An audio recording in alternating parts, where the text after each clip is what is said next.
Break news చూస్తున్నాం. AP liquor కేసులో కీలక పరిణామం చోటు చేసుకుంది. ముగ్గురికి బెయిల్ మంజూరు చేసింది ఏసీబీ కోర్టు.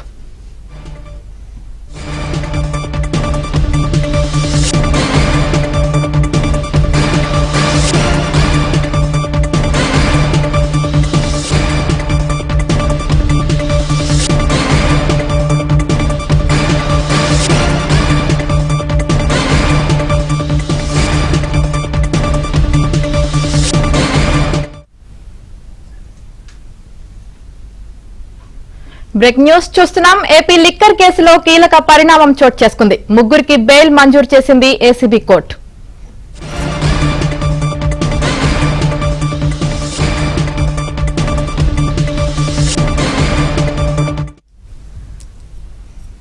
రైట్, ఇదే అంశానికి సంబంధించి పూర్తి సమాచారం మా ప్రతినిధి ప్రసాద్ అందిస్తారు. ప్రసాద్,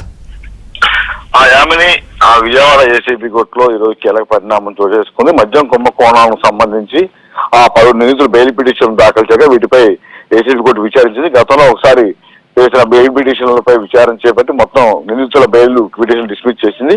అయితే ఇటీవల కాలంలో మళ్ళీ ఎస్ఏపీ ఎంపీ మిథున్ రెడ్డి ఉపరాష్ట్రపతి ఎన్నికలకు ఓటు వేసేందుకు అవకాశం కల్పించాలంటూ మధ్యంతర బెయిల్ మంజూరు చేయాలంటూ కూడా దాఖలు చేసిన పిటిషన్ పై విచారణ జరగగా ఈ రోజు ఉదయం మిథున్ రెడ్డికి 5 రోజుల పాటు మధ్యంతర బెయిల్ మంజూరు చేసింది. ఈ నెల 11వ తేదీ వరకు కూడా ఆయనకి ఢిల్లీ వెళ్లేందుకు అవకాశం ఇచ్చి ఆ రోజు సాయంత్రం 5 గంటలకు మళ్ళీ విజయవాడ రాజమండ్రి సెంట్రల్ జైల్లో లొంగిపోవాలని ఆదేశాలు జారీ చేసింది. మరోవైపు ఈ కేసులో కీలకంగా వ్యవహరించి గత వైసీపీ హయాంలో అన్ని తామే చక్రం తిప్పి జగన్మోహన్ రెడ్డి అత్యంత సన్నిహితంగా వెళ్ళిన A31 Dhananjaya Reddy, A32 Krishnamohan Reddy, A33 Balaji Govind తప్ప వీరు ముగ్గురు కూడా డిఫాల్ట్ బెయిల్ పిటిషన్ దాఖలు చేశారు. దీనిపై ఇటీవల ఇరు వర్గాల న్యాయవాది కూడా వాదనలు వినిపించారు.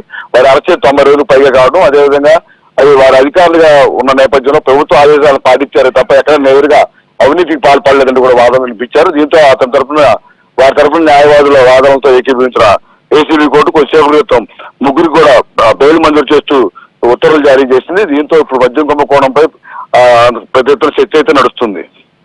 Right, thank you Prasad.